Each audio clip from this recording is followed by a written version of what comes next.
It started in the late hours of a Friday night, well after the lights in Titan's tower usually went dim. Starfire drifted along one of the long glass corridors, energy simmering just beneath her skin. There was no real warning, no villainous threat on the horizon, no dire emergency from another galaxy. It wasn't anything so dramatic. It was something quieter, simpler, and, in its own way, more dangerous. The steady accumulation of frustration.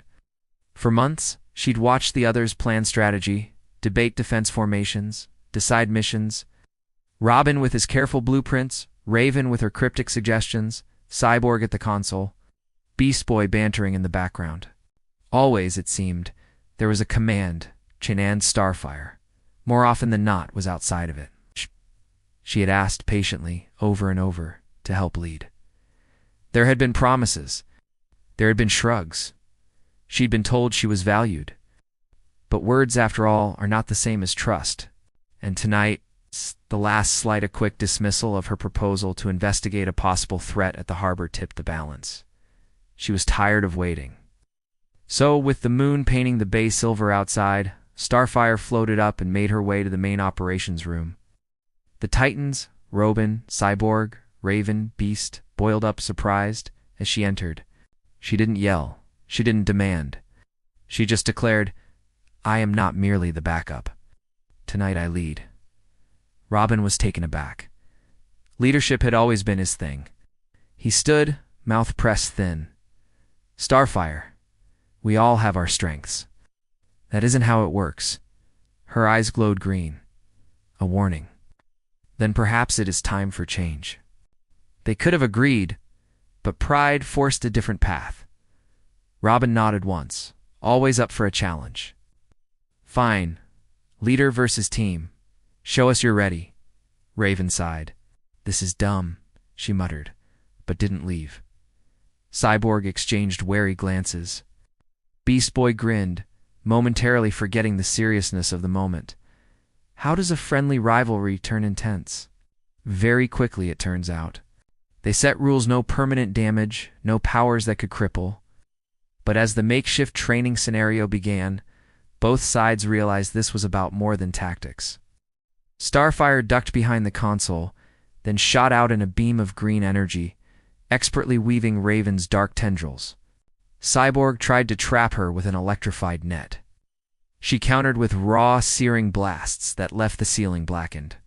Beast Boy morphed into a silverback, roaring, trying to corner her. She pivoted midair, flipping, landing lightly behind him, aiming a burst that sent him tumbling into the couch.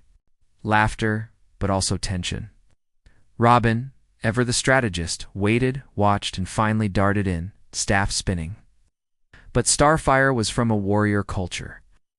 She let him come close, met his batons with a burst of force, sending the weapons spinning away. Not everything may be solved with gadgets, beloved. Now everyone was up, the team working together.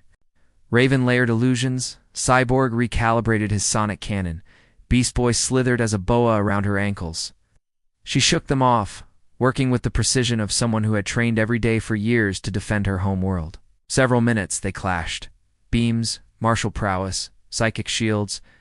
The tower's automated defense systems hummed in the background, waiting to intervene should real damage occur. It was frantic but never cruel. Even in frustration there was respect. But it couldn't last. One by one, the team tired. He fell back first, Beast Boy, then Cyborg. Robin stood, panting, sweat streaking his brow. He tried his last gambit, a feint, a quick step, a request. "Starfire, stand down." She didn't. With a gentle, controlled force, she pinned him, not out of malice, but out of certainty. "But it is not always your call," she quietly insisted. Raven last released a wave of darkness. For a brief moment, the room was shadow, and Starfire's energy cut through, casting everything into green daylight. Silence then. Starfire, standing alone, but not smug. Breathing heavy, Robin sat up, nodding. "All right." "Point made." Cyborg grinned, shaking his head. "Girls got moves." Beast Boy, always the peace broker, offered a fist bump. "You sure you don't want to lead all the time?" Raven dusted herself off, half smiling. "Perhaps we could use a different perspective." Afterwards, as the sun rose over Jump City, Starfire joined the team at the tower's windows. There were no hard feelings. In the aftermath, the lesson was simple. Leadership isn't a birthright, nor something allocated by habit. Sometimes it requires proving even to your closest friends that your voice deserves to be heard. And sometimes it's not about victory, but about balance. Even among the Teen Titans, change comes one green firework at a time.